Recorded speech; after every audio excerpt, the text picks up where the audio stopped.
মা দিদারা বলেন যে জন্মের সময় বৃষ্টি থাকলে নাকি বিয়ের সময় বৃষ্টি হয়। এই কথাটা আমি এতদিন মানতাম না, বিশ্বাসও করতাম না, কিন্তু আজকে আমি সচক্ষে প্রমাণ পেয়েছি। কারণ সোমা আমাকে বললো ওর জন্মের সময় নাকি প্রচুর বৃষ্টি হয়েছে, আর আজকে ঠিক তেমনই। আজকের দিনটা সকাল থেকেই প্রচণ্ড ঝড় বৃষ্টি হচ্ছে। আজকে ওর আমার কাছে একটি এইচডি মেকআপের বুকিং ছিল, তো আমি সেভাবেই কিন্তু স্কিন প্রিপারেশন করে খুব ভালোভাবে মেকআপটা করতে শুরু করে দিয়েছি। আচ্ছা, তোমাদেরকে একটা কথা বলি, এই এত ঝড় বৃষ্টি, অনেক ঝড়ঝাপটা কিন্তু আমাদের ওপর দিয়েও যায়, তার মাঝেও কিন্তু আমরা ভিডিও করতে ভুলি না।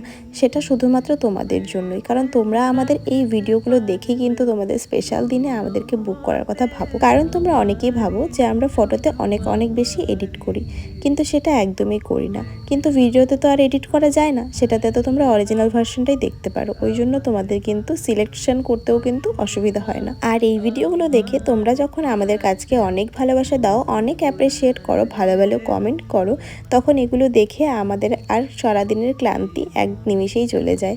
দেখো, তোমাদের সাথে কথা বলতে বলতে কিন্তু আমার মেকআপটা প্রায় ডান হয়ে গেছে। এখন ফাইনাল টাচ আপের পালা, আর লিপস্টিক পরালেই কিন্তু আমার ফুল মেকআপ ডান হয়ে যাবে। তোমরা হয়তো বুঝতে পারছো না যে বাইরে কতটা পরিমাণে বৃষ্টি হচ্ছে। চলো তোমাদেরকে এক ঝলক দেখিয়ে দিই। আমি জাস্ট ওই হল রুমের জানালাটা খুলে আমি একটু ভিডিও করে নিয়েছি। আশা করি তোমরা দেখে বুঝতেই পারছো যে কতটা পরিমাণে ঝড় বৃষ্টি হচ্ছে।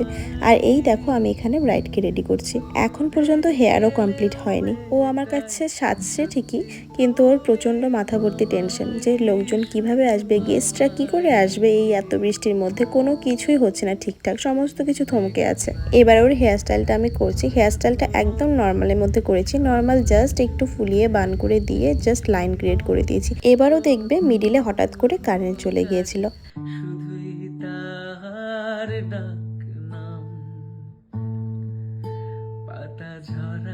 কিছুক্ষণ পরে আবার চলেও এসেছে, কারণ কিছুক্ষণ পরে ইনভার্টার লাগিয়ে দিয়েছিল। কারেন্ট কিন্তু এখনও আসেনি, আর আমরা কারেন্ট ছাড়াই কিন্তু আমরা ফুল লুকটা ডান করেছিলাম। আর যেহেতু ইনভার্টার ছিল, তাই কিন্তু আমাদের সাজাতে খুব একটা প্রবলেম হয়নি।